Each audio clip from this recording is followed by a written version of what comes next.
हमारा आज का P3 जो है ना ये कैसा है। क्वेश्चन 1 में आप आज बेटा देखें solve the equation ln 2x minus 1 equals to ln x plus 1 minus ln x. Give your answer correct to 3 decimal places. तो लॉग के रूल्स आपने लिखने हैं। लेफ्ट साइड पे आपने ln 2x minus 1 है जिसको एज इट इज़ आप लिख दो। This is ln, this is 2x minus 1 is equal to, log की प्रॉपर्टी होती है कि ये जो कोएफिशिएंट होता है ये ln ब्रैकेट की पावर बन जाता है। तो यहाँ पर ln x plus 1 whole power 2 हो जाएगा और माइनस जो है ना आपका ln x है। ln की एक प्रॉपर्टी ये भी होती है कि जब ln a minus ln b होता है तो इसका मतलब है कि वो ln a divided by b होता है। तो राइट साइड पे डिवीजन की प्रॉपर्टी हो चुकी है तो आप ln को एज इट इज़ लिखो। तो आपके पास ये जो x प्लस 1 ये whole square divided by x, ये राइट साइड आपके पास बन जाएगी। ये आपके पास लेफ़्ट साइड है बेटा। पहला क्वेश्चन इसी टाइप का होगा। तो ln से देखें, ln दोनों साइडों पे मैंने कैंसिल आउट कर दिया।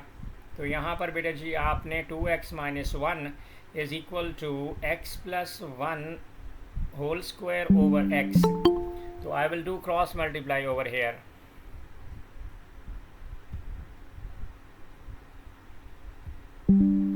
तो यहाँ पर जब मैं क्रॉस मल्टीप्लाई करूँगा तो ये वाला जो x है ये आके 2x माइनस 1 से मल्टीप्लाई कर जाएगा। तो यहाँ पर लेफ़्ट साइड पे हमारे पास 2x स्क्वायर माइनस x होएगा। राइट साइड पे जो ब्रैकेट का स्क्वायर है इसे मैं एक्सपेंड करूँगा according to the identity, x square plus 2x plus 1। तो take everything to the one side. तो ये आपके पास आ जाएगा बेटा जी 2x square minus x square, इधर जाकर माइनस हो जाएगा, minus x minus 2x minus 1 is equal to 0। 2x square minus x square will give us x square minus 3x minus 1 is equal to 0. I can use directly quadratic formula, that is minus b. X is minus b is minus 3. So you can say minus into minus 3 plus minus whole under root of b square. My b is negative 3 whole square minus 4 into a into c, that is minus 1 over 2a, and 2 into a is 1. So I can say कि x is minus 3 minus minus, this is your plus 3, and 3 का square 9, 9 plus 4 13. So this is 13 under root plus minus divided by 2. This can be either or situation. If I add them up, to x is equal to 3 plus under root 13 divided by 2. So this will give you 3.30277 and so on. So our x is 3.303 till 3 dp, 3 decimal point tak you can write your value for the x. Give your answer correct to 3 decimal places. 3 decimal place तक आपने लिखना है। Negative को ignore करना है क्योंकि log does not entertain a negative number. Log कभी भी लॉग का रिजल्ट है, तो यहाँ पर क्योंकि नेगेटिव के अंदर आएगा तो आपने पॉजिटिव को देना है, नेगेटिव वैल्यू वाली इग्नोर कर देनी है। तो नेगेटिव अंडर रूट 3 लिखेंगे तो नेगेटिव का भी आंसर लिख दें, लेकिन पॉजिटिव को आपने प्रेफर करना है। यहाँ पे कोई मसला? हानिया बेटा क्लियर है? जी सर। ये तो इजी सा था बेटा, लॉग की प्रॉपर्टीज़ बस आपने रिवाइज करके लिखना है। आप क्वेश्चन नंबर 2 के अंदर आ जाओ। जब भी बाइनोमियल आएगी आपके पास तो बाइनोमियल का फार्मूला बेटा जी आपने यहाँ पर ये लिखना है, this is 1 plus x whole power n, this is equal to 1 plus n x. आपने बाइनोमियल जब भी करना है अकॉर्डिंग टू बाइनोमियल आपको फार्मूला आना चाहिए बाइनोमियल का। जो बाइनोमियल का P3 का आपका फार्मूला है वो है 1 plus x to the power n is equal to 1 plus n x into n minus 1 over 2 factorial into x square plus n into n minus one into n minus two over 3 factorial into x cube. ये formula देखो, ये 5 number का question है, तो you should know the formula. 1 plus x to the power n is equal to 1 plus n X plus N into N minus one over 2 factorial X square plus हानिया, या आप P1 में लगाते हो तो आपको ये इजी लगता है। तो अब यहाँ पर इसकी बारी है, यहाँ पर you need to use this formula 1 plus x to the power n। तो अब आपके पास जो दो ब्रैकेट्स हैं, उस ब्रैकेट्स को अगर हम सॉल्व करें, जो क्वेश्चन हमें दिया है, क्वेश्चन है हमारे पास 1 प्लस 2x अंडर रूट, तो you can write your main fraction, this is 1 plus 2x over 1 minus 2x and this is whole under root. This can be written as, इसको पावर की form में लिख दें आप, 1 plus 2x whole power 1 by 2 into 1 minus 2x whole power negative 1 by 2। अब आप individually इनके ऊपर जो है ना आप अपना लगा सकते हैं। This is 1 plus 2x whole power 1 by 2, power is 1 by 2, तो 1 plus n x, n is 1 by 2, nx, x is 1, 1 plus nx, this is the formula. First is constant, second is x, so 1 plus nx and that is 2x. This is your 1 and this is your x term, complete with sign, this is the term. So 1 plus nx, I'm done with this thing. Second was n into n minus 2. 1 plus nx plus n is 1 by 2 into n minus 1, this is 1 by 2 minus 1 over 2 factorial into x ka square, x is 2x and the total square.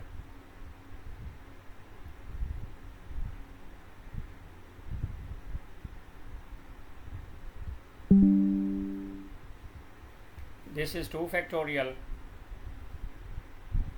Now if I simplify this, 1 gives me 1, 2 cancels 2, so this is plus x. 1 plus x minus 2 cancels 2, so it will be like 1 by 2 x square and so on.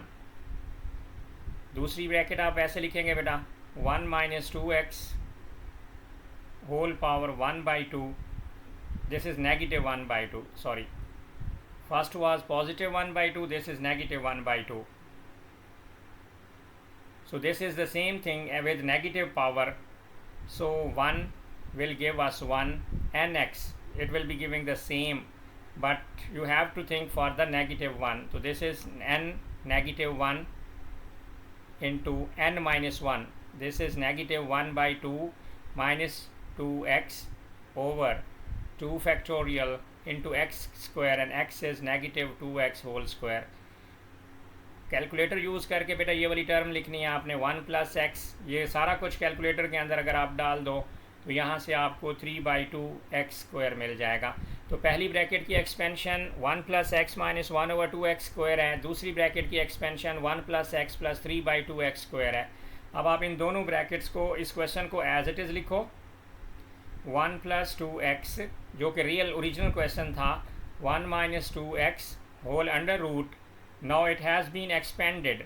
First expansion जो है वो 1 plus x minus x square over 2 है, और आपके पास जो second expansion है that is 1 plus x plus 3 by 2 x square. अब आप, उसने क्या बोला था, हमें क्या करना है, इसका ascending power x up to including the term x square. आपने सिर्फ x स्क्वायर तक इन दोनों को सिलेक्टिव मल्टीप्लाई करनी है और आपने सिर्फ x स्क्वायर तक टर्म्स को आपने जो ना लेके देना है। फर्स्ट 3 टर्म्स यू कैन से, अब इनको आपस में 1 को 1 से मल्टीप्लाई करें तो 1 आ जाएगा, x प्लस एक्स आपके पास जो है ना, दूसरा आपके पास ये बन जाएगा, आपके पास ये एक x यहाँ पर बनेगा 1 प्लस एक्स, फिर 3 बाई 2 एक्स स्क्वायर बनेगा, प्लस एक्स का square minus x by 2 x square by 2। Individual आपने जस्ट मल्टीप्लाइकेशन करनी है, तो यहाँ से आपने 3 टर्म्स तक क्वेश्चन को छोड़ देना है। तीन टर्म्स में 1 plus 2x plus 3/2 terms and यहाँ से 1/2 टर्म है, तो यहाँ से आप कॉमन ले लो, ब्रैकेट के अंदर आप लिख सकते हो this is 3/2 plus 1 minus 1/2 and this is x का square. So these are the final terms you can write. 3/2 plus 1 minus 1, तो ये कैंसिल आउट हो जाएगा, तो 1 प्लस 2x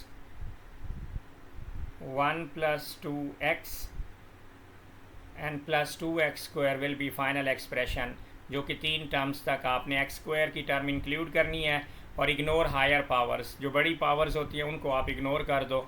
यहाँ पर देखो वापस इस क्वेश्चन को 5 नंबर का बाइनोमियल एक्सपेंशन भी आएगा, तो P3 में भी कुछ पोर्शंस इजी हैं जहाँ से आप अपने मार्क्स सिक्योर करोगे. तो बाइनोमियल एक्सपेंशन के अंदर असेंडिंग पावर्स थी जिसमें हमने x स्क्वायर तक इंक्लूड करना था, सिंप्लीफाइंग द कोएफिशिएंट्स. तो दैट इज़ आवर फार्मूला. पहले फार्मूला याद रखें और उसके बाद आपने अप्लाई करना है. मिनाहल बेटा क्लियर? जी सर. ओके, अब क्वेश्चन नंबर 3 पे आ जाए बेटा.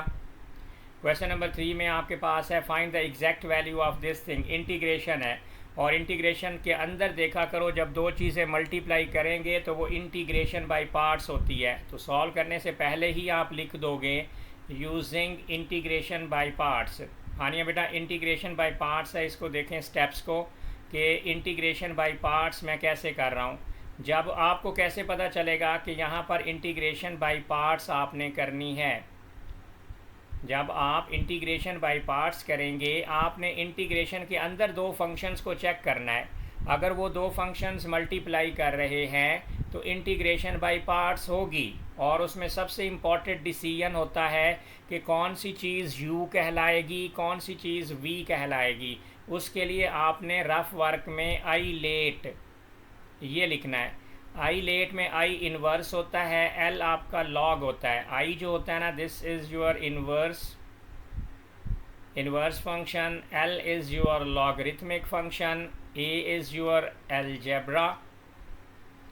जब भी इंटीग्रेशन करोगे, ये भी 5 नंबर की इंटीग्रेशन है, t for trig and e for exponential function.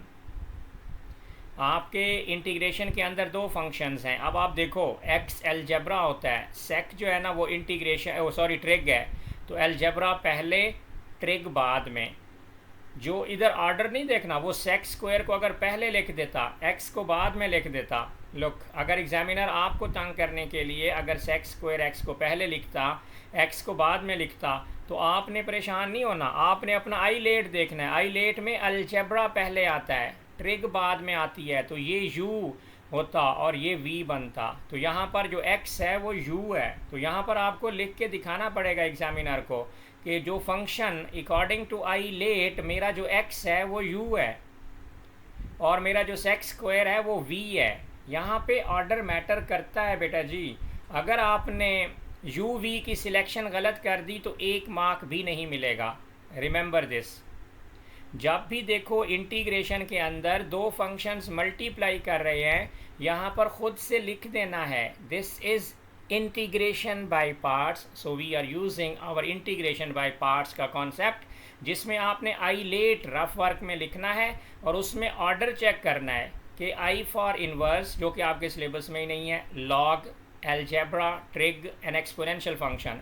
वो सर उसने x और सीकेंड स्क्वायर x लिखा हुआ था, वो आगे पीछे लिखे, हमें कोई फ़र्क नहीं पड़ना चाहिए. हमने देखना है कि algebra, x is algebra, secant square trigonometry होती है, तो आपका जो अलजेब्रा है वो u बन जाएगा और आपकी जो ट्रिग है वो v बन जाएगी. अब फिर अगले स्टेप में आपने एग्जामिनर को फार्मूला दिखाना है u v. अगर आपने इसकी इंटीग्रेशन करके दिखानी है बाय इंटीग्रेशन बाय पार्ट्स, तो यहाँ पर आप लिखोगे u v की integration dx minus whole integration, यहाँ पर u की डिफ्रेंशिएशन मल्टीप्लाइड बाय v की integration and close the square bracket. यहाँ पर स्क्वायर ब्रैकेट्स लगाओ और यहाँ पर dx लगा दो. ये फार्मूला आपको याद होना चाहिए. जो फार्मूला बुकलेट में आपको फार्मूला गिवन है वो ये नहीं है, तो वहाँ से नहीं देख सकते, ना ही वो फार्मूला आपको समझ आएगा. तो इसलिए एग्जामिनर कहता है कि अगर आपने ये वाला फार्मूला यूज़ करना है तो यहाँ पर लिखो और अगर वो वाला फार्मूला लिखना है तो वो भी लिखो, अकॉर्डिंग टू द फार्मूला आपको इंटीग्रेशन बाय पार्ट्स के मार्क्स मिलेंगे। अब आपने जस्ट देखो इस पूरे इस फार्मूले में हमें u डेरिवेटिव चाहिए और v की इंटीग्रेशन चाहिए। तो पहले जो है ना आपने रफ वर्क के अंदर अपना जो है ना u का, जहाँ पर आपने u लिखा है इसके साथ u का डेरिवेटिव ले लो। u का डेरिवेटिव x और x का डेरिवेटिव बेटा जी 1, u dash is equal to 1। v की इंटीग्रेशन बेटा जी लिख दो, v की सीकेंड स्क्वायर है, सीकेंड स्क्वायर की इंटीग्रेशन जो होती है ना वो tan होती है बेटा जी। अच्छा यहाँ पर आपको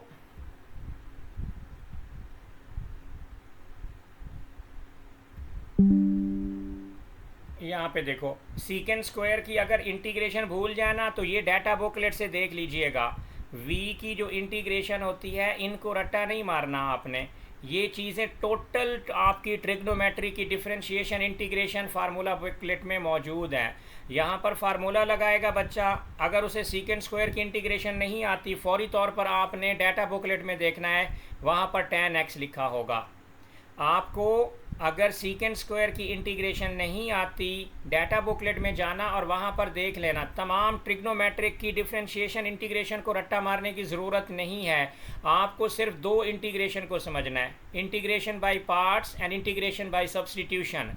बस इनके स्टेप्स याद कर लो, you are done with your integration. बाकी सब कुछ एक्सपोनेंशियल की इंटीग्रेशन डाटा बुकलेट में गिवन है। स्पेशल फ्रैक्शंस जो आप लोगों को सिखाई थी मैंने 1/a² x², वो भी तीनों के तीनों फार्मूलाज डाटा बुकलेट में मौजूद हैं। तो यहाँ पर इंटीग्रेशन में सिर्फ दो चीज़ें आपके माइंड में होनी चाहिए, steps of integration by parts, ILATE को यूज़ करते हुए to decide which function is u and which function is v। फिर फार्मूला याद आना चाहिए, u integration of v dx और आगे whole integration derivative of u into integration of v dx। This is my formula. लेकिन ये भी याद रखना है, क्या इस फार्मूले में कहीं लिमिट्स तो नहीं लगी हुई? सर लगी हुई हैं, क्वेश्चन को जाते वक्त गौर से देखना है, इसमें लिमिट तो नहीं है सर, लिमिट्स भी हैं, तो लिमिट को इग्नोर नहीं करना, साथ आपने लिमिट्स दिखानी है। लिमिट्स हमारी 0 से लेकर π/4 तक हैं।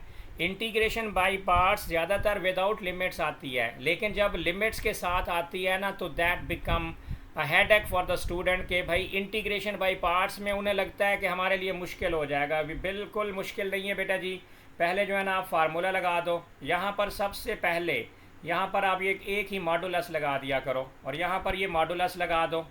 ये पूरा फार्मूला अब मैं लिमिट के साथ कन्वर्ट कर रहा हूँ। आपने पहले ये सिंगल फार्मूला लिखना है without limits, u integration of v minus whole integration derivative of u into integration of v।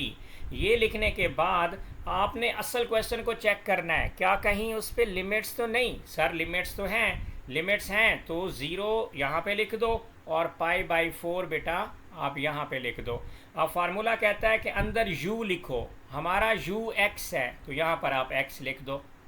Formula कहता है कि v की इंटीग्रेशन लिखो, v की इंटीग्रेशन ऊपर हमने निकाली होगी, नहीं आती होगी तो डाटा बुकलेट से देख लीजिएगा बेटा। तो tan x इसके साथ आपने लिख देना है, this is sir tan x। लिखने के बाद फिर सर होल इंटीग्रेशन है, अभी लिमिट्स को भूल जाओ, वो मॉडुलस के ऊपर आ चुकी हैं, इसको मैं एक ही दफ़ा सॉल्व करके दूंगा। अब u का डेरिवेटिव, सर u का डेरिवेटिव तो 1 है तो यहाँ पर 1 लिखो। v की इंटीग्रेशन, सर वो तो tan x है तो बस यहाँ पर आप लिख दो, कुछ भी नहीं करना। इंटीग्रेशन बाय पार्ट्स हो या इंटीग्रेशन बाय सब्सटीट्यूशन हो बेटा, ये मुफ्त के आपको जो है ना 10 नंबर मिल जाएंगे और 10 + 10 20 तक ये बात चली जाती है। तो सिक्योर करो कि मार्क्स को कैसे आपने लेना है। अब यहाँ पर x tan x मॉडुलस को अभी भी रहने दो, अभी आपके पास जो है ना ये मॉडुलस 7 है तो यू कैन से कि दिस इज़ x और tan x है बेटा, minus whole integration tan x जो है ना tan x into 1 tan x, लेकिन tan x जो है ना sin theta over cos theta होता है, ये तो फ्रैक्शन होती है, sin x over cos x। अब मैं इसकी इंटीग्रेशन करूँगा, आगे मॉडुलस और यहाँ पर dx भी साथ लगाएं और ये लिमिट्स को तो भूल जाओ, आपने अंदर अपना प्रोसेस एंड तक वही करना है जो विदाउट लिमिट करते हो। एंड पे मैं उसमें लिमिट्स पुट कर दूंगा। अब यहाँ पर देखें, अब इसकी इंटीग्रेशन x tan x को आप एज इट इज़ लिखो, this is sir x tan x minus sine cos की जो देखो, if numerator is the derivative of the denominator then the integration is L and denominator. Remember, जब भी fraction होगी आप देखोगे कि आपका जो न्यूमिनेटर है क्या वो डिनोमिनेटर का डेरिवेटिव तो नहीं है। कॉस का डेरिवेटिव तो नेगेटिव होता है साइन, बस नेगेटिव नहीं है, बाकी ठीक है। तो negative negative it will become a positive, तो इसकी जो इंटीग्रेशन होगी वो एल एन कॉस एक्स हो जाएगी। We are done, inside the modulus सब कुछ हो गया है। अब 0 and this is pi by 4। Upper limit इसमें जस्ट अब पुट करूँगा मैं, और कुछ भी नहीं करना। x की जगह पे मैं बेटा लिख दूंगा pi by 4, this is my limit. और फिर मैं लिखूंगा जी tan, x की जगह पे बेटा जी मैं लिख दूंगा pi by 4 plus L N cos, यहाँ पर मैं लिखूंगा L N cos pi by 4। 0 x 0 तो tan x 0, x 0 तो L N cos 0, everything become 0। 0 put करने से सब कुछ 0 हो जाएगा, बेशक यहाँ पर सारा कुछ 0 दिखा दो। अब आपने सिंप्लीफाई करना है, x पाई बाई 4 और tan पाई बाई 4 को अगर सिंप्लीफाई करो आप कैलकुलेटर से तो आपके पास सिर्फ पाई बाई 4 ही बचेगा, प्लस cos पाई बाई 4 को रेडियन में कैलकुलेटर रखना है, तो ये आपके पास एल एन 1/2 अंडर रूट बन जाएगा। माइनस 0 लिखने की ज़रूरत ही नहीं है। अब जी मेरे पास ये है, इसको मैं अगर ऊपर ले जाऊं, रिमेंबर दिस, कि मैं इसको कैसे अंडर रूट 2/2 आ रहा है जी, अंडर रूट 2/2 आ रहा है।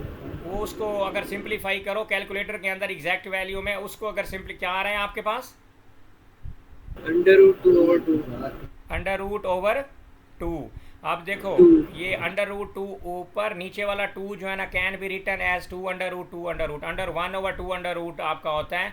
ये एग्जामिनर कहता है ना जब एग्जैक्ट वैल्यू बोले या ना बोले, लिखा हुआ है एग्जैक्ट वैल्यू, तो ये वाली जो तुम वैल्यू बोल रहे हो ना बेटा, ये एग्जामिनर को पता है कैलकुलेटर की वैल्यू है, और ये जो मैंने लिखी है 1/√2 ये एग्जैक्ट वैल्यू है। यहाँ पे तुम फंस जाओगे, मैं नहीं फंसूंगा क्योंकि मैंने 1/√2 लिया है। बच्चे या तो इन वैल्यूज़ को रट्टा मारते हैं या फिर आपने इसको मैनुअल डील कैलकुलेटर से निकाल के इसको फिर ब्रेक कर दो। अगर आपका कैलकुलेटर √2/2 दे रहा है तो ऊपर √2 एज इट इज़, नीचे 2 को √2 लिखो, 2/2 कैंसिल, तो ln 1/रूट आपके पास बन जाएगा। अब अगले स्टेप में दिस इज़ पाई बाई 4, और यहाँ पर आपके पास ln, ये √2 अगर ऊपर चला जाए तो ये 2 पावर माइनस जो है ना आपके पास आ जाएगा 1/2। तो I can write this is my pi by 4। Log के मुताबिक पावर नीचे आती है, अगर पावर नीचे आती है तो दिस इज़ ln2, तो this is my exact answer. Minahil बेटा आपके पास मार्क्स स्कीम है तो बताओ।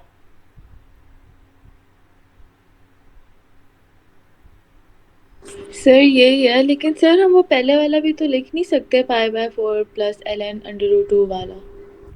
आपने इसको जितना सिंप्लीफाई कर सकते हो बेटा एग्जैक्ट वैल्यू को उतना कर दिया करें। ये देखो लॉग के ऊपर जो है ना एक प्रॉपर्टी ये भी होती है ln(a⁴b, तो b हमेशा नीचे आता होता है। अब ln के आगे 1/√2 था, अगर मैं इसको 1/2 की पावर 1/2 करूं तो वो ln2 की पावर -1/2 ऊपर स्विच कर जाएगा, और ln के साथ बेस के ऊपर जब कोई पावर होती है उसका नीचे आना लाजमी होता है, तो वो plus minus minus 1/2 ln2। Check करो मार्क्स स्कीम से, क्या ऊपर वाला एक्सप्रेशन है कि नीचे वाला है?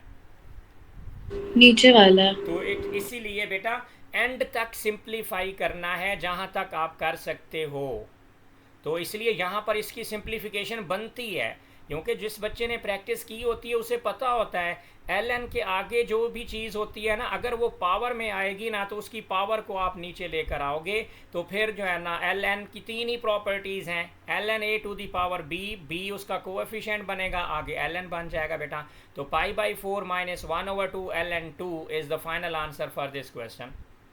तो 3 क्वेश्चन बेटा जी हमारे पास हो गए।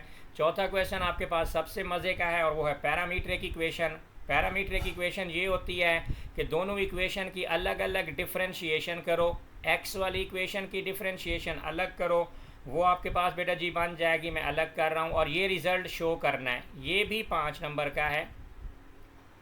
पहले 5-6 क्वेश्चन तो आप आसानी के साथ सॉल्व कर लोगे, dx by D T is equal to 2t का अंडर रूट, बेटा जी डेरिवेटिव इसका निकालो तो ये 2 है, माइनस tan का डेरिवेटिव क्या होता है, अगर नहीं आता तो क्या सीधा मार्क्स उधर जाओ आपकी डाटा बुकलेट में, tan का जो डेरिवेटिव है वो लिखा होगा वहाँ पर सीकेंड स्क्वायर। आपने कोई टेंशन नहीं लेनी, ट्रिग्नोमेट्री को रट्टा नहीं मारना, तो सीकेंड स्क्वायर t लिख दो। आप अगर इस चीज़ की डिफ्रेंशिएशन करना चाहते हो, 2t की आपको पता है 2 है, लेकिन tan थीटा की आपको डिफ्रेंशिएशन नहीं आती, तो डोंट वरी, इसे रट्टा तो नहीं मरवाना एग्जामिनर ने। आप अपनी उसमें डाटा बुकलेट में जाओ, tan थीटा की डिफ्रेंशिएशन देख के इसको छोड़ दो, वी आर डन। अब जी दूसरी जो इक्वेशन है y वाली, तो that is dy by D T is equal to, अब आपने इसकी डिफ्रेंशिएशन करनी है। अब ln x जो आपके पास होता है वो क्या होता है, ln x की dy आगे हमारे पास जो ये वाली चीज़ है, ln के आगे ब्रैकेट है। आप इसको कैसे कर सकते हो जी, हमारे पास sin 2t है, तो पहले तो आप ये देखो ln sin 2t, तो पहले तो ये 1/2t में चला जाएगा, और ब्रैकेट का डेरिवेटिव, इसको समझो बच्चा यहाँ पे कंफ्यूज हो जाता है। देखो ln के आगे अगर ब्रैकेट हो ना x, ln x, उसका डेरिवेटिव होता है 1/x into derivative of x। Remember this, ln x का जो डेरिवेटिव होता है वो होता है 1/x इंटू ब्रैकेट का x का डेरिवेटिव 1/ब्रैकेट इंटू ब्रैकेट का डेरिवेटिव। ln के आगे जो कुछ भी होगा वो ब्रैकेट होती है, ln ब्रैकेट का डेरिवेटिव इज इक्वल टू 1/ब्रैकेट इंटू ब्रैकेट का डेरिवेटिव। फॉर्मेट को रट्टा मारो, जब आप ln के आगे कुछ भी होगा वो चीज़ समझ नहीं आ रही तो यूँ याद रखो, ln के आगे होगी ब्रैकेट, ln ब्रैकेट का जो डेरिवेटिव होगा वो होगा 1/ब्रैकेट इंटू ब्रैकेट का डेरिवेटिव।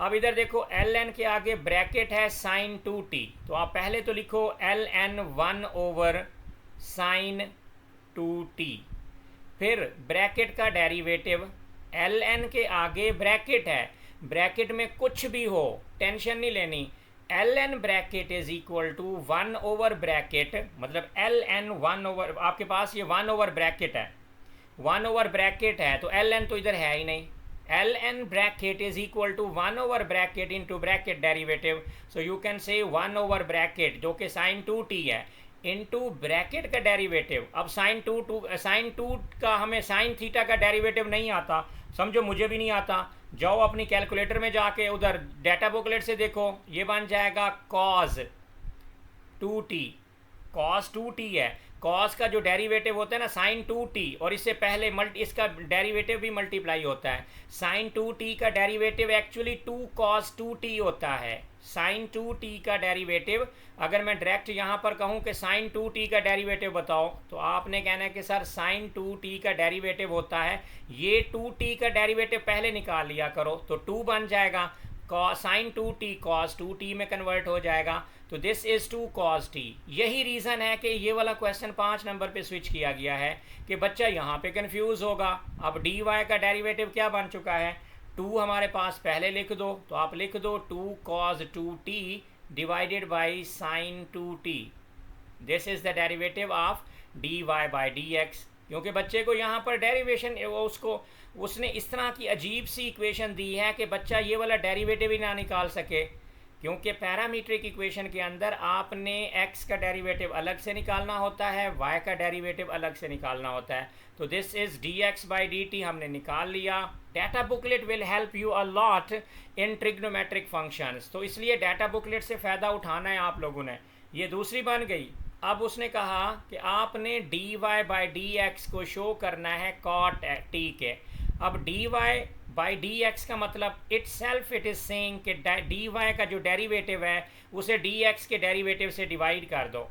आपके पास जो dy का डेरिवेटिव है वो आपके पास है 2 cos 2t divided by sin 2t divided by, अब आगे x का जो डेरिवेटिव है उससे डिवाइड करना है 2 माइनस सीकेंड स्क्वायर t। अब आप इसको सिंप्लीफाई करो बेटा जी, ये डिवीजन जब मल्टीप्लिकेशन होएगी तो this is your 2 cos 2t divided by sin 2t multiplied by 1 ऊपर चला जाएगा और नीचे हमारे पास आ जाएगा two minus secant square T. अब ट्रिग्नोमेट्री भी आपकी डाटा बुकलेट में होगी। अगर आपको भूल जाए, लुक यहाँ पर देखो, टू कॉज टू टी, ये 5 नंबर ऐसे नहीं देगा आपको, इसमें बहुत सारी ट्रिक्स छुपी हुई हैं जिनको आपने एड्रेस करना है। तो साइन टू टी इंटू 1/, आपके पास जो है ना, टू तो आप एज इट इज़ लिखो, टू माइनस सीकेंड स्क्वायर, ट्रिग के अंदर 1/cos होता है, 1/cos इज सीकेंड, तो 1/cos square T, it will become like this 1/cos square T. आपको ट्रिग्नोमेट्रिक की आइडेंटिटीज का भी पता होना चाहिए, which thing is equal to that thing. Secant is always 1/cos, cosec is 1/sin and 1/tan is cot.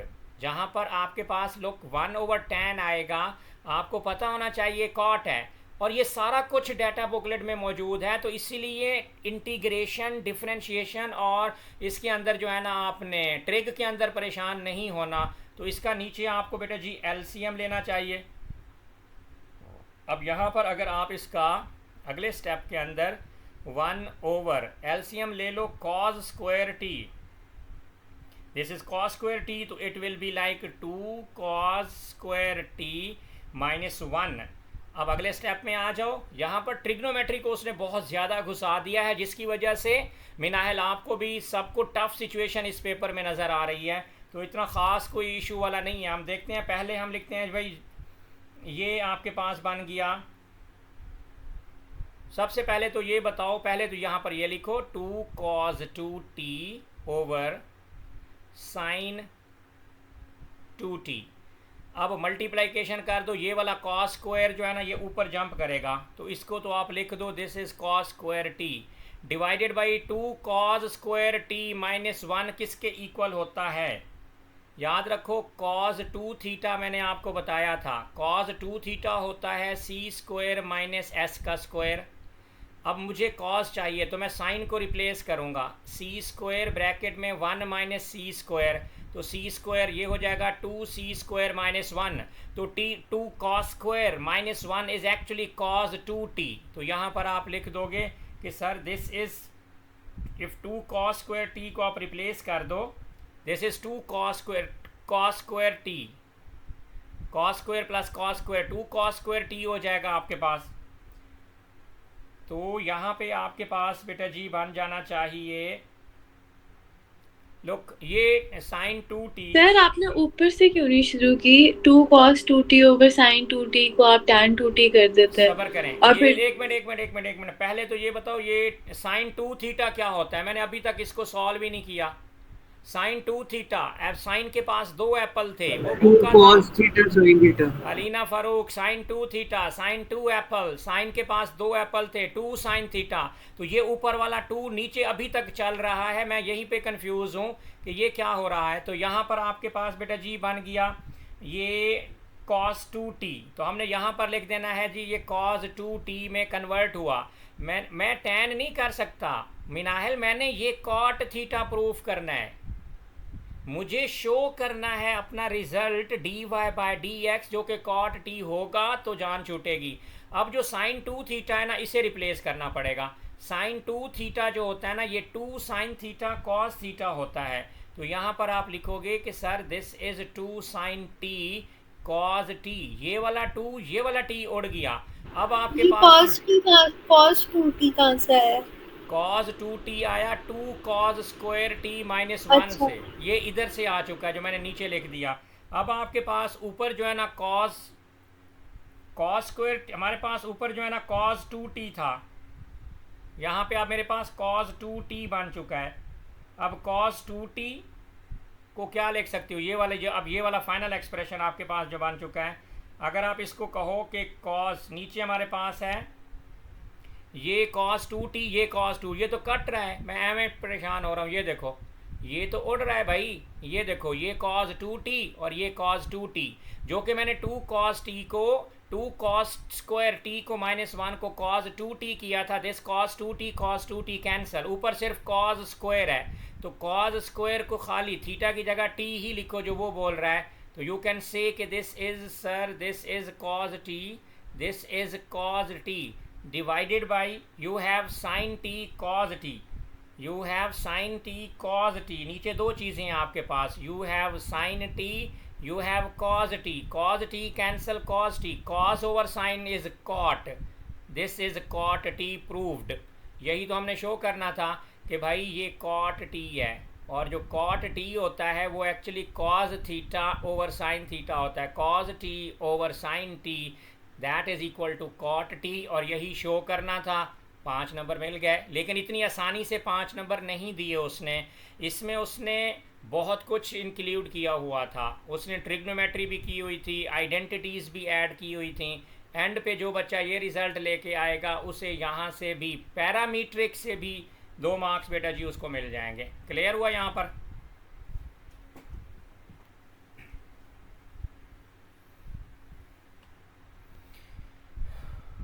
रानिया बेटा clear है? जी sir. Okay बेटा, आप क्वेश्चन नंबर बेटा जी 5 पे आ जाओ। आपका complex number. On a sketch of an Argand diagram, shade the region whose points represent complex number z satisfying the inequalities z plus 2 less than or equal to 2। तो सबसे पहले आपने मॉडुलस के अंदर जो कुछ होता है उसे आपने ख़ुद से करना है z minus z1 modulus and which is equal to 2 तो आपका सर्कल है। अब z माइनस z1 से वो पॉइंट प्लॉट करो जो आर्गेन डायग्राम पे हमने बनाना है। तो z you will write this is z minus into ये आपके पास हो जाएगा -2 प्लस 0 आयोटा, क्योंकि इसके पास इमेजिनरी नंबर है ही नहीं, विच इज़ लेस दैन और इक्वल टू 2। तो मेरा जो सेंटर है वो मेरे पास बन चुका है जी -2, 0। इसको लिख लिया करो कि ये वो सेंटर है जो हमने प्लॉट करना है।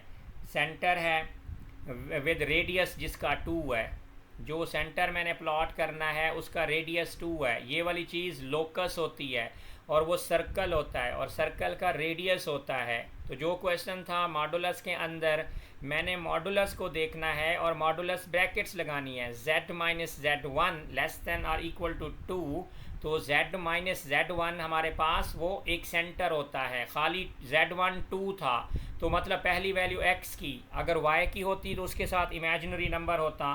तो I am done with this thing. तो अब मैंने यहाँ पर क्या करना है बेटा जी, अपना आर्गेन डायग्राम यहाँ पर Z1 को किससे रिप्लेस किया?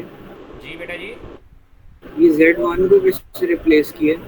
Z1 रिप्लेस हो चुका है। ये वाला, ये जो Z के आगे नंबर होता है ना Z प्लस 2, उन्होंने लिखा हुआ था।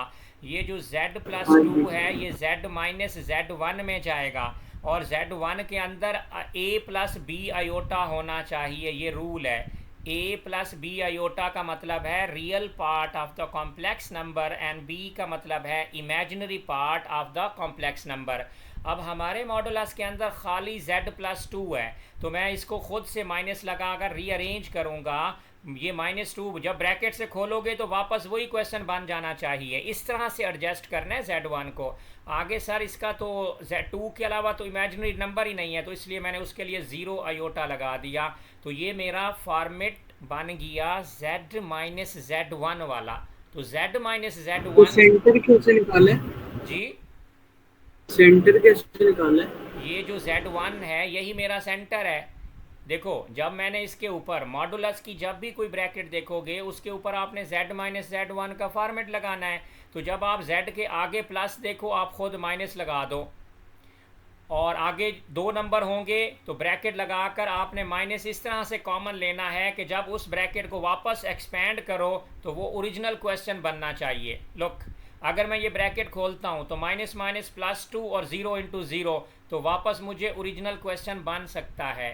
तो अब मेरा Z माइनस Z1 का फॉर्मेट 100% ठीक है। तो नाउ आई कैन से कि दिस इज़ माई सेंटर। जो मेरा Z1 की जगह पे आएगा वही मेरा सेंटर होगा for an Argand diagram. Argand diagram के तो लिए। तो ये अब जो मैं ये जो ए लिखा हुआ आपने, ये एक्स का कोऑर्डिनेट होगा और वो बी होगा आई के जी, जो साथ। पहला होगा वो x का कोऑर्डिनेट होगा बेटा जी, और जो दूसरा होगा वो आपका इमेजिनरी नंबर y का कोऑर्डिनेट होगा। तो मेरे पास तो सिर्फ -2 है। फॉर्मेट होता है कॉम्प्लेक्स नंबर का, z1 के अंदर आना चाहिए a प्लस बी अयोटा। तो आपके पास जो है ना a भी है, और लेकिन अयोटा 0 है, अयोटा नहीं है, तो लिहाजा a -2 है। तो अब मैं अपनी आर्गन सर डायग्राम, अगर हमारे पास 2 पॉइंट्स होते तो बस हम पॉइंट्स प्लॉट करेंगे या उसकी लाइन बनाएंगे और पॉइंट्स जो this z1 is always giving you the centre. Z1 आपको हमेशा सेंटर देता है, तो ये सेंटर पॉइंट है। और यहाँ पर जो दूसरी दूसरी इंफॉर्मेशन लिखी हुई है इमेजिनरी नंबर 1, तो यहाँ पर पहले अपने y एक्सेस को imaginary number of complex number लिखा ये करें। आपने रेडियस 2 कैसे ले लिया? ये जो 2 है ये लोकस होता है और सर्कल बनता होता है, तो दिस इज़ योर लोकस, और लोकस ऑफ सर्कल जिसका रेडियस 2 सेंटीमीटर होगा। इधर 3 लिखा होगा, तो जो सर्कल बनेगा सर्कल, अगर मॉडुलस की ब्रैकेट लेस देन और इक्वल टू सम नंबर होगी, वो नंबर सर्कल का रेडियस होएगा। कीप दिस तो इंफॉर्मेशन। अगर ग्रेटर देन इक्वल्स टू हो, क्या? अगर ग्रेटर देन इक्वल्स टू हो, कुछ भी हो, आपका यहाँ पे जो नंबर होगा वो आपका रेडियस ऑफ दैट सर्कल होगा, और वो लोकस हमेशा सर्कल का बनेगा। तो पहले z1 निकालना है, z1 के बाद जो आगे इंफॉर्मेशन है 2 सर ये हमारा रेडियस है। तो मेरी पहले तो लोकस को समझ लो कि हमारा कुछ हिस्सा सॉल्व हो गया। आपने आर्गन डायग्राम बनानी है, y एक्सिस पे इमेजिनरी नंबर बनाना है बेटा, और x एक्सिस के ऊपर आपने रियल नंबर बनाना है, real part of imaginary number. This is nothing new, just x axis को रिप्लेस कर दिया गया है रियल नंबर ऑफ z से, y एक्सिस को रिप्लेस कर दिया गया है इमेजिनरी नंबर ऑफ z से। तो अब आपने सेंटर ड्रॉ करना बेटा। पहले तो अपना जो है ना ये x एक्सिस बनाया करो, ये 90 डिग्री होता है, और इसके ऊपर आपने अपनी नंबरिंग कर देनी है 1 2 3 4 5। बड़ी खूबसूरत सी नंबरिंग किया करो, नीट करके आपने जो है ना अपनी ये बनानी है 4 5 तक। और यहाँ पर 0 सेंटर में तो होगा ही हमारे पास 0, तो यहाँ पर आपने जो है ना -1 लिखना है, यहाँ पर आपने अपना -2 लिखना है, यहाँ पर अपना -3 लिखना है, -4 लिखना है। क्लियर और ख़ूबसूरत करके बनाना है। ऊपर वाली भी आपने बनानी है 1 2 3 4 और 5 तक। तो आई कैन राइट, लेबल करना है 1 2 3 4 एंड 5, और बॉटम पे भी आपने यहाँ पर लिखना है -1 -2 -3 -4। तो यहाँ पर आप लिख दो this is your -1, this is your -2, this is your -3 and this is your -4। अब सर्कल है -2, 0, x एक्सिस में -2, x एक्सिस में -2 यहाँ पर होगा। अब यहाँ पर मैं डिफरेंट कलर यूज़ कर लेता हूँ। मेरा जो सर्कल का सेंटर है वो -2, 0 है, मतलब मेरा यही वाला पॉइंट है, और इसका जो रेडियस है वो 2 का है। मतलब इससे राइट पे 2 बॉक्सेस निशान लगा दो, इसके लेफ़्ट पे 2 बॉक्सेस निशान लगा दो, और इसके ऊपर भी आपने 2 बॉक्सेस निशान लगाने हैं कि ऊपर उठना है आपने। तो अब 2 बॉक्सेस नीचे भी आपने निशान लगाने हैं। तो आपका जो सर्कल होगा ये यहाँ पर लेट्स सी ये वाला बाउंड्री है, उसके बाद जो है ना यहाँ पर आप अपनी सहूलत हाथ से बनाना है तो ख्याल करना है, और नहीं तो जो है ना फिर आपने कंपस के साथ बना देना है। लेकिन आपका सर्कल जो बनना चाहिए वो रेडियस उसका हर लिहाज से, ये सेंटर है तो यहाँ पर ये आपके पास जो है ना यहाँ से गुजरना चाहिए, और यहाँ से जो है ना ये आपके पास ये ऐसे, और ये सर्कल ओरिजिन से गुजरता हुआ आपका ये खूबसूरत सर्कल प्लॉट होना चाहिए। मेरे वाले को नहीं देखना, आपने इसको इग्नोर करना है, लेकिन सिमिट्री होनी चाहिए। आपका सर्कल खूबसूरत बनना चाहिए। कंपास लगाओ या फ्री हैंड डायग्राम बनाओ कि अगर ये सेंटर है तो इस सेंटर के ऊपर 2 यूनिट होने चाहिए, लेफ़्ट नीचे 2 यूनिट, लेफ़्ट पे 2 यूनिट, राइट पे 2 यूनिट। तो आपका यहाँ पर सर्कल विद रेडियस 2 बन चुका है। Now focus on the imaginary number information. वो कहता है कि imaginary number is greater than और इक्वल टू 1। अब ये 1 पे निशान लगाओ, और इसके ऊपर जो है ना ये 1 पे ऐसे लाइन इधर ड्रॉ कर दो, तो ये 1 पे लाइन आपके पास बेटा ऐसे बन जाएगी। और यहाँ पर आप लिख दो कि सर ये वाली जो लाइन है this is imaginary number of z and that is equal to 1। अब जब सारा कुछ कर दो, उसने बोला है कि रीजन को शेड करना है, shade the region. We are done, हमारे 4 मार्क्स सिक्योर हो चुके हैं। अब सिर्फ आपने इनइक्वालिटी को रीड करना है और रीजन को शेड करना है। कि अब रीजन कहता है, रीडिंग पढ़ो, इनइक्वालिटीज़ जो कि सेंटर से लेस देन 2 है, कि आपको सेंटर के अंदर रहना पड़ेगा।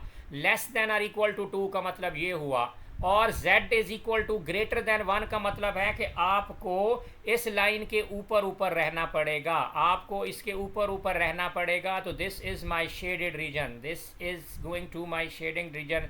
तो ये मेरा बेटा जी शेडिंग रीजन, यहाँ पर ये शेडिंग रीजन बन चुका है। इसको जस्ट आपने शेड कर देना है सर, ये ले। तो मैंने उसको वो वाला रीजन भी शेड कर दिया, सर्कल भी बना दिया। Now I am done with my 4 marks. तो मेरे 4 मार्क्स यहाँ पर सिक्योर हो गए। That's it. पूछो अगर कुछ पूछना है तो।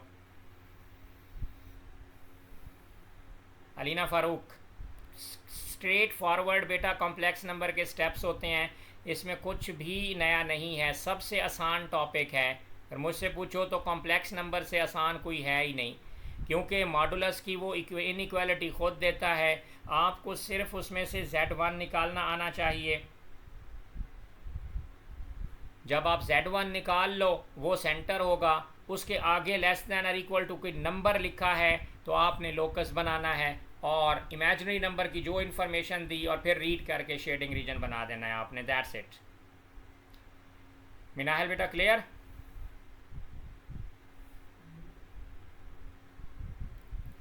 जी सर। कोई भी क्वेश्चन हो किसी को बेटा जी, यहाँ पर आपने, यहाँ पर बच्चे जो है ना मार खाते हैं। तो अब यहाँ पर देखो, मैं यहाँ पर आगे वो आर्गूमेंट की बात करेगा, आर्गूमेंट की बात कर रहे हैं। तो यहाँ पर जो है ना ओरिजिन से जो है ना, लेट्स सी, मैं यहाँ से इस कोने को मार्क कर लेता हूँ कि ये वाला कोना। तो यहाँ से मेरी जो है ना ये एक ट्राई एंगल बनेगी ऐसे, और यहाँ पर ये एक ट्राई एंगल बनेगी ऐसे। तो ये वाली ट्राई एंगल है आपके पास। ये यहाँ पे जो मेरे पास एंगल बनेगा ना, ये वाला theta, this is my theta. तो ये थीटा, उसकी वो ग्रेटेस्ट वैल्यू पूछना चाहता है points in the shaded region. ये वाला थीटा प्लस 90 डिग्री, ये पूरे का पूरा ग्रेटेस्ट वैल्यू को रिप्रेजेंट करता है। तो हम इसमें सिर्फ थीटा की वैल्यू कैलकुलेट करेंगे, थीटा की वैल्यू कैलकुलेट करके उसमें 90 ऐड कर देंगे, और हमारा greatest value of argument of z for the points in the shaded region हमें मिल जाएगा। अब सबसे पहले इस ट्राइंगल को हमने करना है। अब ये सर्कल है, तो सर्कल की इक्वेशन जो होती है ना, सेंटर से बनती होती है। अब देखो रेडियस भी है, तो मैं यहाँ पर सबसे पहले सर्कल की इक्वेशन लगाऊंगा, x माइनस ए, यहाँ पर आप लिख दो होल स्क्वायर, प्लस बेटा जी y minus B whole square, that is equal to square of radius. मेरा जो सेंटर है वो -2, 0 है, मेरा जो रेडियस है वो 2 है। तो यहाँ पर आप लिखोगे -2, ब्रैकेट के अंदर जब जाएगा तो वो +2 हो जाएगा। तो मेरे पास जो सेंटर बनेगा that is x + 2 whole square.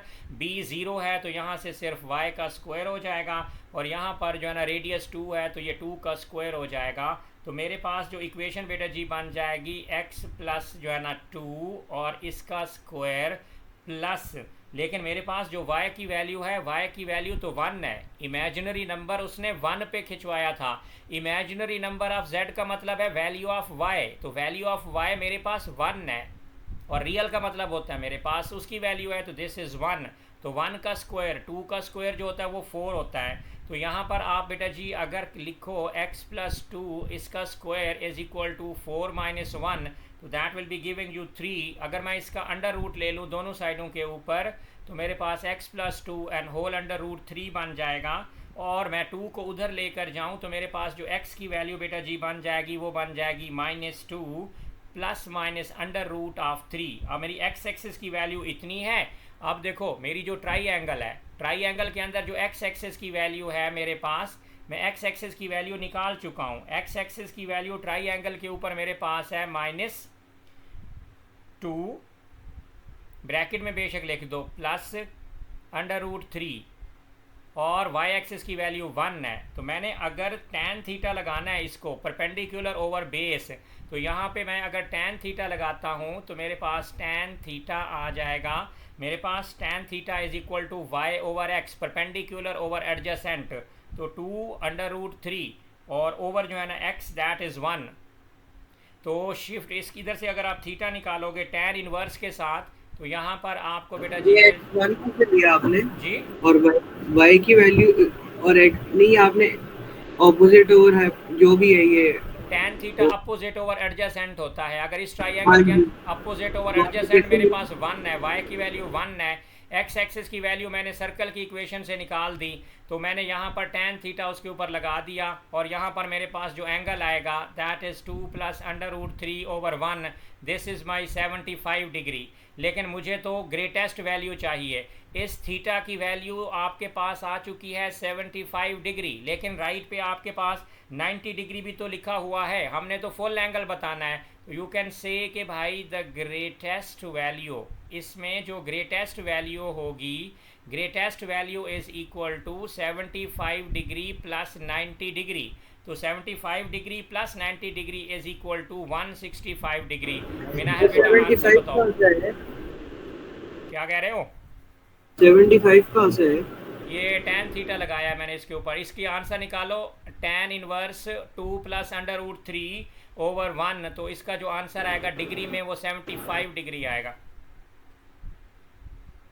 मिनाहल answer ji sir यही आंसर। 165 डिग्री ही है आंसर। जी यही है। देख लो बेटा जी, 4 नंबर आपको यहाँ से मिले शेडिंग रीजन के। ये कॉम्प्लेक्स नंबर का डर है रानिया रिहान, जो बच्चों को लगता है कि हमारे लिए कॉम्प्लेक्स नंबर मसला कश्मीर बना हुआ है। भाई सबसे आसान है कॉम्प्लेक्स नंबर, सिर्फ आपको z-z1 की टेक्निक आनी चाहिए। If you are able to get the centre on the Argand diagram then you are done. उसके बाद जो नंबर होगा वही उसका लोकस होएगा, और लोकस सर्कल का होता है।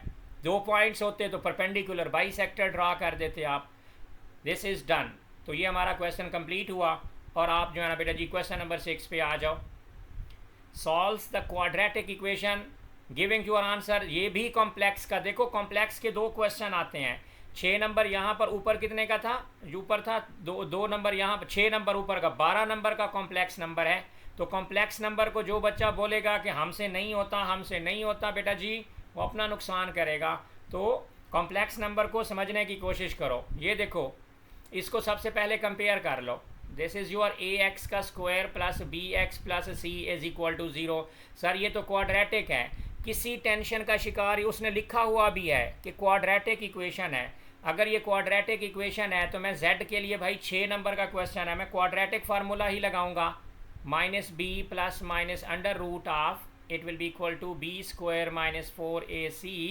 4ac/2a। नाउ लुक, b की वैल्यू हमारे पास है -2। अब b की वैल्यू यहाँ पर लिखो माइनस, और फिर b की जगह पे लिखना है 2 + i। तो ये भी नेगेटिव है, नेगेटिव नेगेटिव प्लस हो जाएगी, तो आप यहाँ पर लिखोगे 2 + imaginary number, this is your b ± whole under root of b, और b की वैल्यू आपके पास है नेगेटिव, और यहाँ पर आप लिखोगे 2 + i। आपने b का स्क्वायर नहीं लिया? वो अंदर लूँगा बेटा, बाहर क्वाड्रेटिक में कहाँ पर b का स्क्वायर होता है? केड़ा क्वाड्रेटिक फार्मूला तुमने सीखा हुआ है? मैं यूज ही नहीं करता। अच्छा शाबाश। तो फिर इसकी मिड टर्म ब्रेकिंग करिएगा। आपके लिए ऑप्शन है कि आप 6 नंबर के लिए खिजर साहब इसकी मिड टर्म ब्रेकिंग करेंगे इमेजिनरी आयोटा के साथ। तो b² हो जाएगा हमारे पास -4ac, a की वैल्यू हमारे पास है 1 - 3 iota into iota and divided by 2a, 2 and a की वैल्यू है मेरे पास 1 - 3 iota। तो I will write 1 - 3 iota. This is the quadratic formula, but everything here is in imaginary number and real number. तो imaginary number और real number को बस deal करना है आपने, बाकी तो 6 नंबर हमें मुफ्त के मिलेंगे। देखो मैं कैसे सॉल्व करना चाह रहा हूँ। तो यहाँ पर आप लिख दो कि सर यहाँ पर तो होगा 2 + i, ओके नो प्रॉब्लम। आगे प्लस माइनस अंडर रूट, पूरा अंडर रूट लगाओ, और ये आइडेंटिटी ओपन करो। तो 2 का स्क्वायर बेटा जी आपके पास क्या आ जाएगा, 4 आ जाएगा। 2 का स्क्वायर 4 प्लस जो है ना 2 2 ज़ा 4, आयोटा का स्क्वायर नेगेटिव होता है, जिसकी वजह से ये वाला नेगेटिव पॉजिटिव हो गया। इस नेगेटिव से नहीं घबराना, जब आयोटा का स्क्वायर होगा, remember in complex number iota square is always -1। ये भी अपने पल्ले बांध लो ये वाली बात, आयोटा स्क्वायर को हमेशा -1 रखना है आपने। तो यहाँ पर हो जाएगा 4a² + 2ab 4 आयोटा। तो यहाँ पर लिखोगे 4 आयोटा, आयोटा का स्क्वायर -1 होता है, तो -1 आपके पास जो है ना यहाँ पर आपके प्लस, यहाँ पर आप आयोटा का स्क्वायर भी लिख दो। दिस इज आयोटा का स्क्वायर माइनस ये मल्टीप्लाई करोगे आप इसको तो ये आपके पास आ जाएगा -4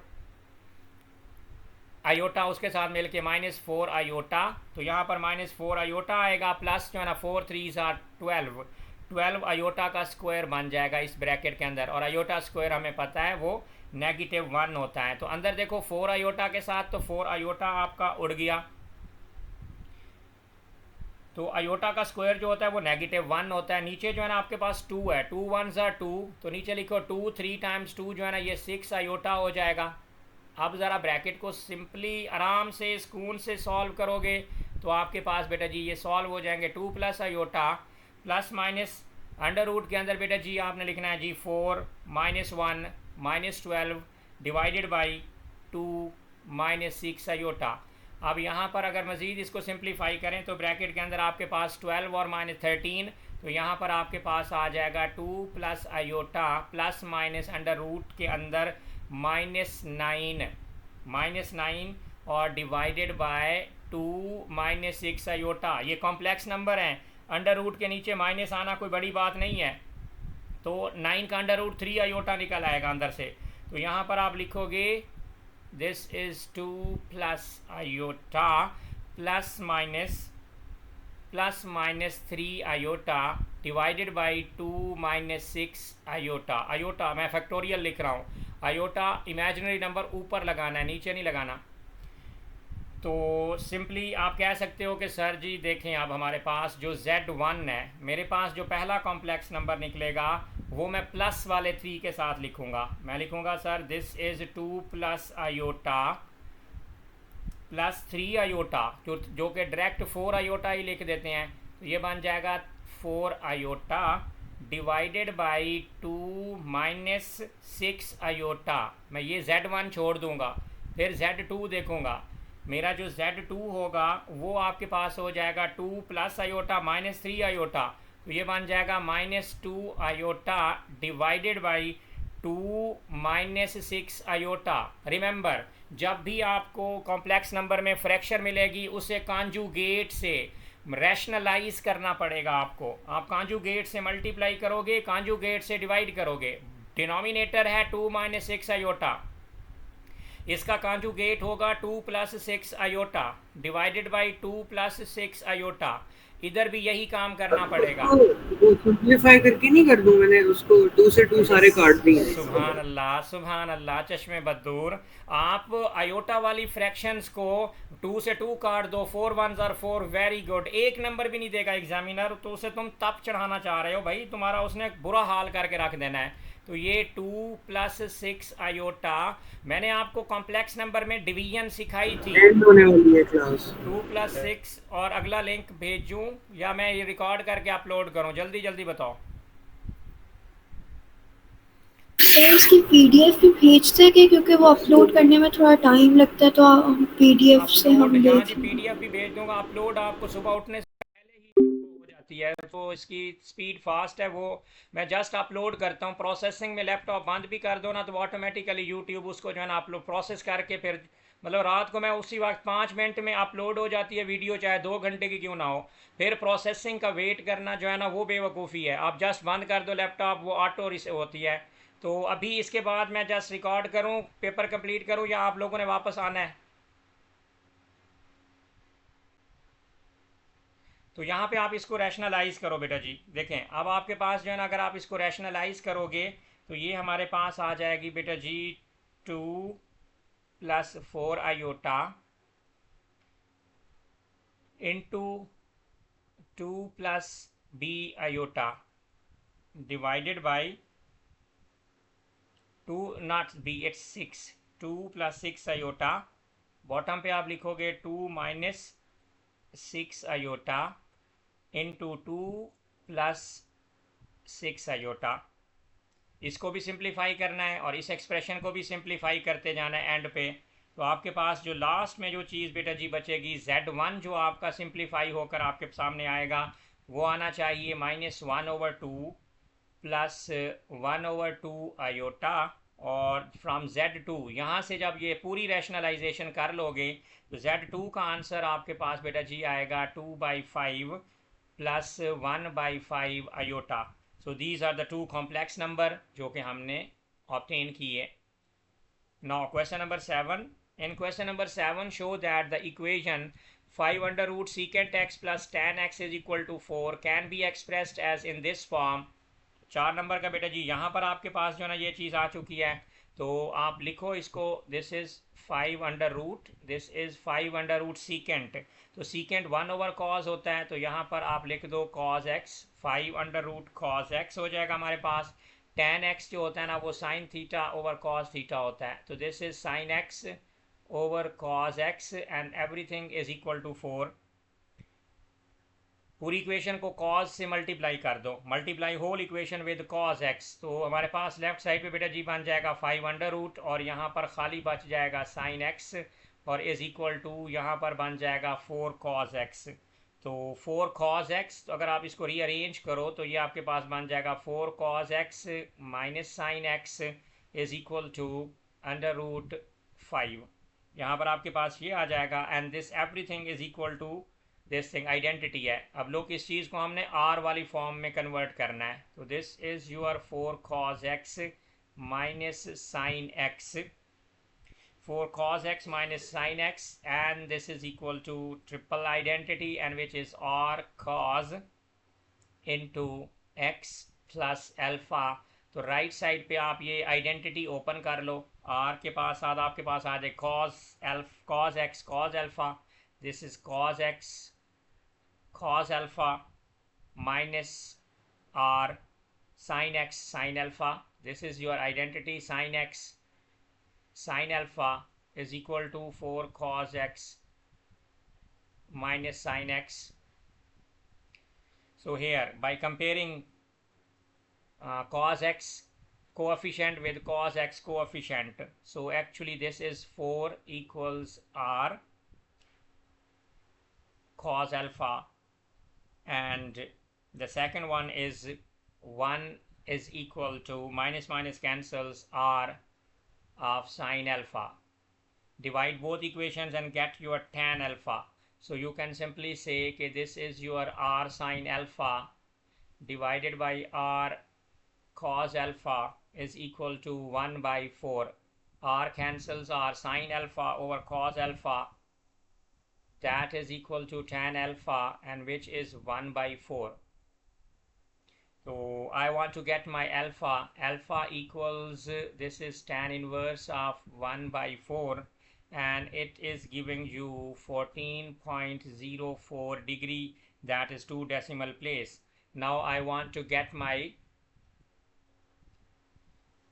alpha, and for alpha if you take the square of the two equations, so this will give you r square cos square alpha plus r square sin square alpha, that is equal to 4 square plus 1 square, this is 5. Take your r square common, so this will give you cos square alpha plus sin square alpha, this is equal to 5, this is 1. So 4 square plus 1 square, this is not 5, this is actually 4 square plus 1 square, this is 4 square plus 1 square, so this is 17, this is 1. So r is equal to under root of 17. So we are done with our expression and final is r cos form. So this is 17 under root cos into x plus 14.4 degree and that is equal to under root of 5. So this is our form that has been described over here. In part B, hence solve the equation. You need to solve this equation.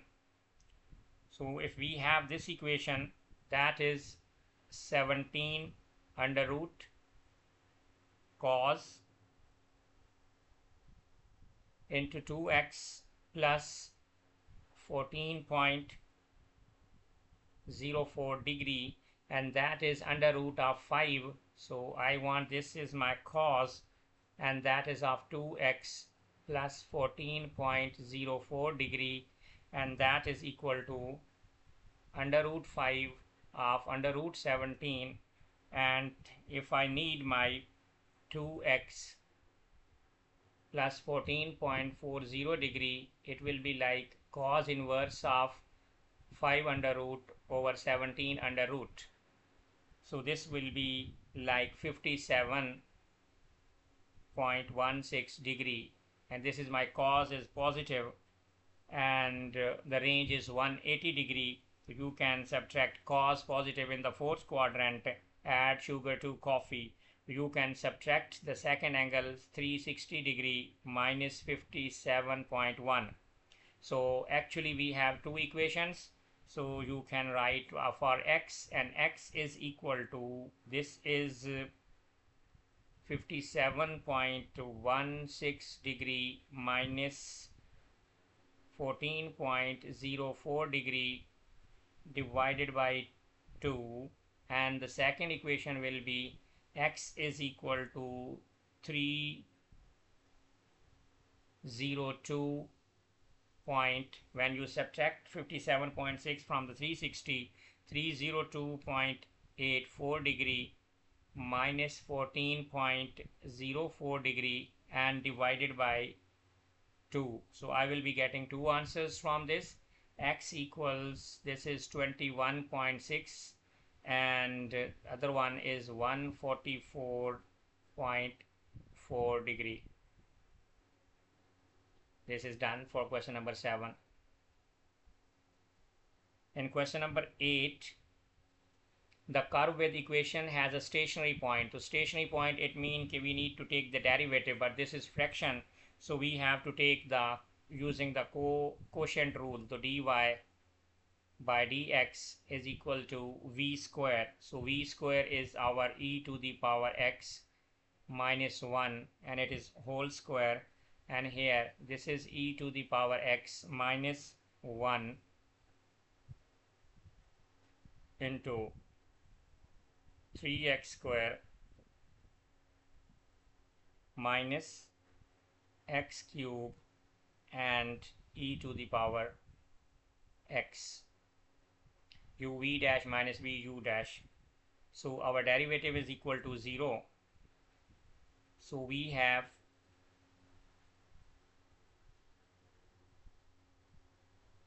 e to the power x, but x is p. To convert everything in the term of p. So this is your 3p square into e to the power p minus 1 minus p cube into e to the power p, and the denominator is being multiplied with 0, and it becomes 0. So if you take, if you say okay, this is p square, if I take p square as common, it is like 3e to the power p minus 3 minus p e to the power p, and everything is equal to 0. Here everything is equal to 0. So you can say okay, p square becomes 0. So 3e to the power p minus 3 minus p e to the power p, and that is equal to 0. So this is 3 e to the power p minus 3. If I take this thing to the other side, so you can say if I take 3 common, so this is e to the power p minus 1, and that is equal to p e to the power p.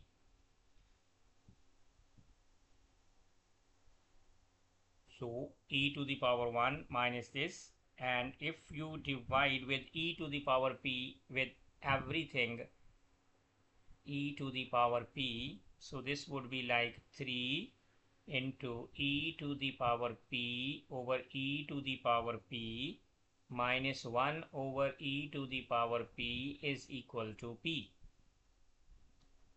So if I say my p is equal to 3 into 1 minus e to the power minus p. This is my p. show that P equals shown. This has been shown. We have to show the result, like show that P equals 3 into 1 minus e to the power minus P. So we show that. By calculation, P lies this thing, so it is going for the iterative formula. So if we have our equation, that is 3 e to the power P minus P e to the power P minus 3, and everything is equal to 0. And if I place 2.5, so this becomes the equation, this becomes the function. So put 2.5 in everywhere. So if you say okay, this is a function, so 3, if I take 3 common, so you can simplify this equation as well. Just do it, e to the power P, this is e to the power P, so this becomes 3 minus P, and which is equal to function, that is y. So if you place e to the power 2.5, if it is 2.5 into 3 minus 2.5, this is the value for y. So it is giving you the value for y is 3.09, and it is positive. Now again, this y equals, I'm putting the value of 3, so this is e to the power 3 into 3 minus 3, and this is equal to negative 3. Since there is a sign change, so you can write over here, since there is a sign change, since there is a sign change, so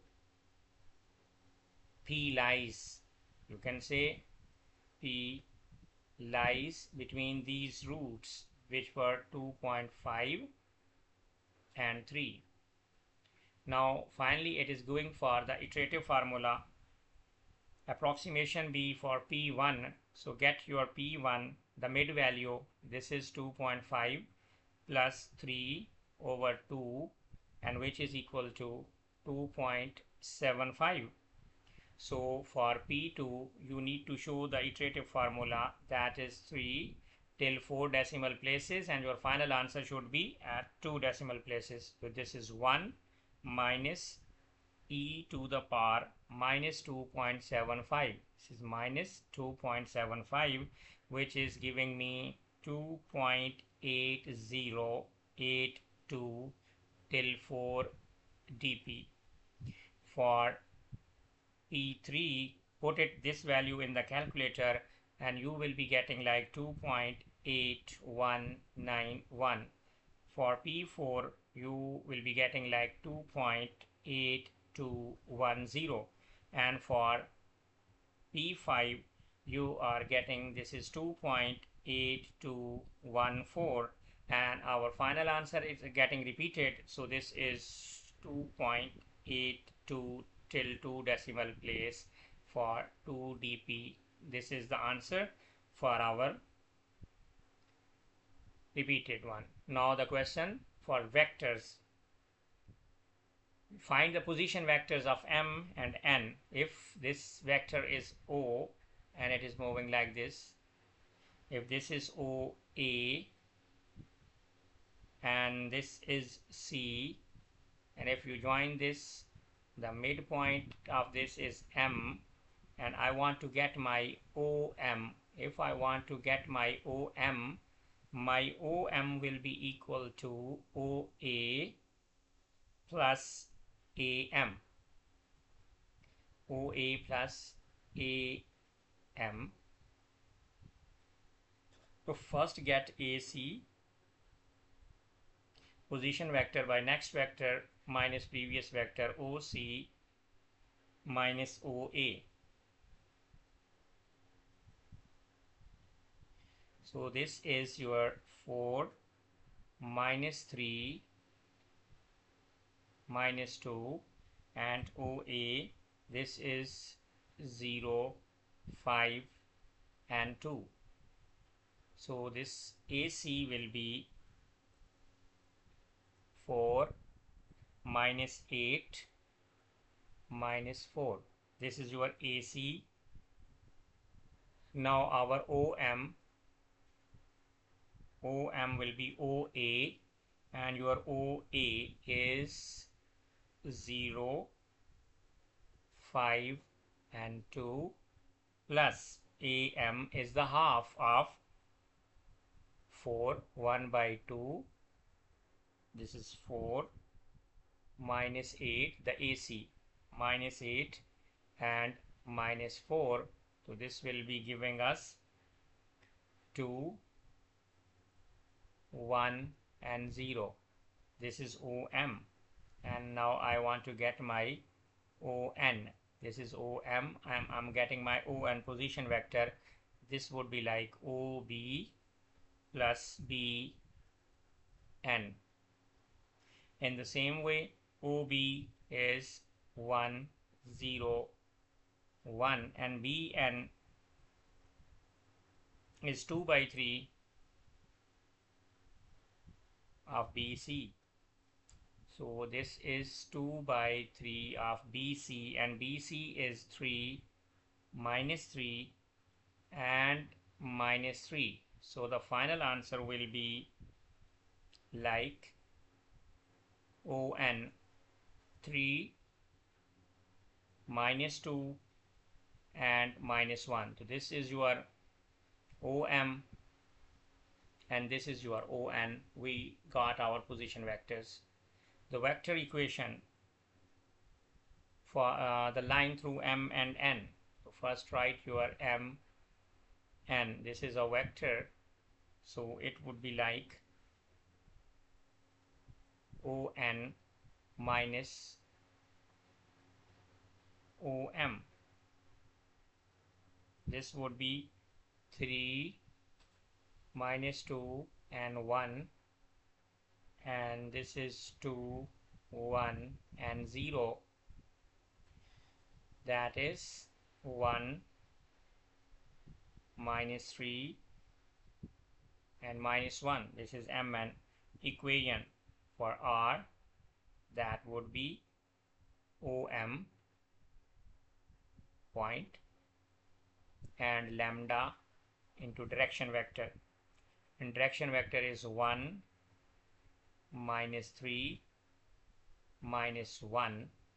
So this is OM, and OM is 2, 1, 0 plus lambda, and this is 1, minus 3, minus 1. This is our equation, that is vector equation. Find the position vector of the point Q when where the line through M and N intersects, when they intersects through the A and B. So for equation line for AB, so I want my AB. AB is next minus previous, so this is OB minus OA. This is OB minus OA, and it will be like OB is 1, 0, 1 minus OA, and OA is 0, 5, 2, and it will be giving like 1, minus 5 and minus 1. This is your equation. And what is the equation for R1? The first equation, we are getting this equation in the form of lambda. So write this equation over here. This is our equation R1. This is 2 plus lambda, 1 minus 3 lambda, and finally minus lambda. This is R1. Now our R2 is OA plus mu. So this is OA, this is 0, 5, 2 plus mu. Mu and into direction vector, that is 1, minus 5, minus 1. So R2 will be like it's mu, then it is 5 minus 5 mu, and it is 2 minus mu. So this is vector equation 2. So equate these two equations. For intersection, for x must be equal to x. So you can say 2 plus lambda equals mu, equation 1. For second equation, that is 1 minus 3 lambda, and which is equal to 5 minus 5 mu. This is equation number 2. And the final equation would be minus lambda equals 2 minus mu. This is equation number 3. Solving two equation, 2 plus lambda equals mu, and 1 minus 3 lambda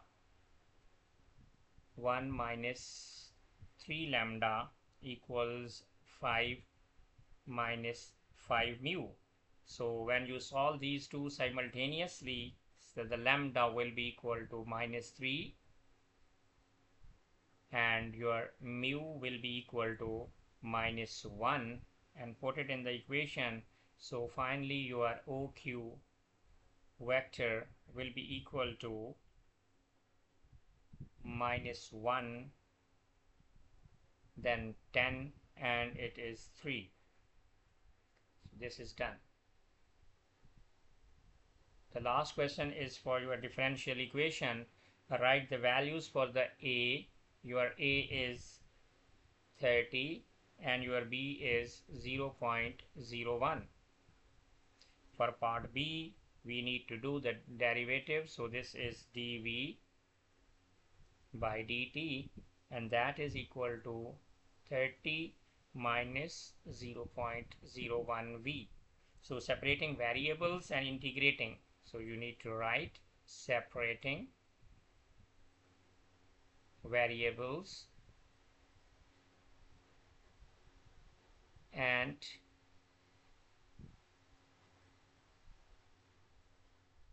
integrating.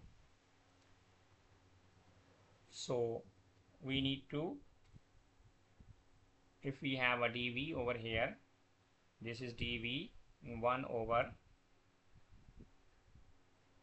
30 minus 0.01 V equals dt. Take integration on both sides. So the integration of this would be like derivative of the denominator. In numerator is the derivative. So you can simply say 1 over 0.001 into ln of denominator, that is 30 minus 0.001 V, which is equal to T plus C. We have two values at T equals 0, V equals 0. Your C will be equal to minus 100 ln 30. This is our C, and our required equation with C will be like this: minus 100 ln into 30 minus 0.01 V, which is equal to T minus 100 ln 30, and you need to make your T the subject. So T will be equal to 100 ln 30 minus 100 ln into 30 minus 0.01 V. So when V is 1000, then T will be equal to, put V as 1000 and use your calculator. So your T would be 40.5. And in part C, obtain an expression of V in terms of T, hence state what happens to V as T becomes large. As T becomes infinity, e to the power becomes 0. Yes, this is an increase. So you can say as T tends to infinity, then e to the power minus 0.001 T, which approaches to 0, that would become 0. we have an expression for t. We have an expression for t that is 100 ln to 30 over 30 minus 0.01 v plus ln 30. So this will lead to an expression for v. The expression for v would be like 3000 into 1 minus e to the power minus 0.001 t, which describes as t approaches to infinity, then e to the power this becomes 0. The next one is your partial fraction. I can just write the format. You can do your partial fraction. So this for partial fraction format will be equal to like this. This is a over 3 minus x plus bx plus c over 1 plus 3x square. So you can use this formula to prove your partial fraction, and then you are supposed to get your integration with this function. If the function have a limit 0 till 1 and you have a function that is f of x and which is dx is equal to the limit that is 0 till 1 and the function you are obtaining after partial fraction that is 2 over 3 minus x plus limit, and limit is 0 to 1, that is 1 over 1 square plus under root 3 x, and this is whole square. So you can do the integration for this expression using your integration concepts.